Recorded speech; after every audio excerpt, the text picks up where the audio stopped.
America Bharat ವ್ಯಾಪಾರ ಒಪ್ಪಂದದ ಬಗ್ಗೆ ಡೊನಾಲ್ಡ್ ಟ್ರಂಪ್ ಹೊಸ ಘೋಷಣೆ.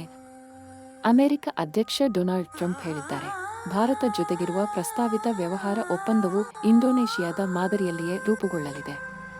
ಈಗ ಭಾರತ ಸರ್ಕಾರದ ತಂಡವು ವಾಷಿಂಗ್ಟನ್ನಲ್ಲಿ 5ನೇ ಸುತ್ತಿನ ಮಾತುಕತೆ ನಡೆಸುತ್ತಿದೆ.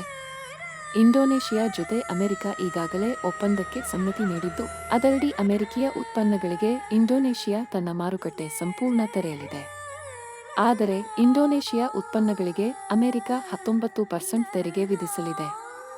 ಇಡೀ ಒಪ್ಪಂದದಡಿ $15 ಬಿಲಿಯನ್ ಮೌಲ್ಯದ ಅಮೆರಿಕದ ಎನರ್ಜಿ ಖರೀದಿ, $4.5 ಬಿಲಿಯನ್ ಮೌಲ್ಯದ ಕೃಷಿ ಉತ್ಪನ್ನಗಳ ಖರೀದಿ ಮತ್ತು 50 ಬೋಯಿಂಗ್ ವಿಮಾನಗಳ ಖರೀದಿ ಒಳಗೊಂಡಿದೆ. ಮಾದರಿ ಮಾತಿನಲ್ಲಿ ಟ್ರಂಪ್ ಹೇಳಿದ್ದಾರೆ, ಭಾರತ ಕೂಡ ಇದೇ ದಿಕ್ಕಿನಲ್ಲಿ ಕೆಲಸ ಮಾಡುತ್ತಿದೆ. ಈಗ ನಾವು ಭಾರತದಲ್ಲಿ ಮಾರುಕಟ್ಟೆ ಪ್ರವೇಶ ಪಡೆಯುತ್ತಿದ್ದೇವೆ. ಈ ಹಿಂದೆ ನಾವು ಪ್ರವೇಶವಿಲ್ಲದ ದೇಶಗಳೊಂದಿಗೆ ಇಂತಹ ಒಪ್ಪಂದಗಳ ಮೂಲಕ ವ್ಯವಹಾರಕ್ಕೆ ದಾರಿ ತೆರೆದಿದ್ದೇವೆ. ಇದು ಭಾರತ-ಅಮೆರಿಕ ವ್ಯಾಪಾರದ ಹೊಸ ಅಧ್ಯಾಯವಾಗಬಹುದು. ಇಂತಹ ಅಂತಾರಾಷ್ಟ್ರೀಯ ಸುದ್ದಿಗಳಿಗಾಗಿ ನಮ್ಮ ಚಾನೆಲ್ ಸಬ್ಸ್ಕ್ರೈಬ್ ಮಾಡಿ.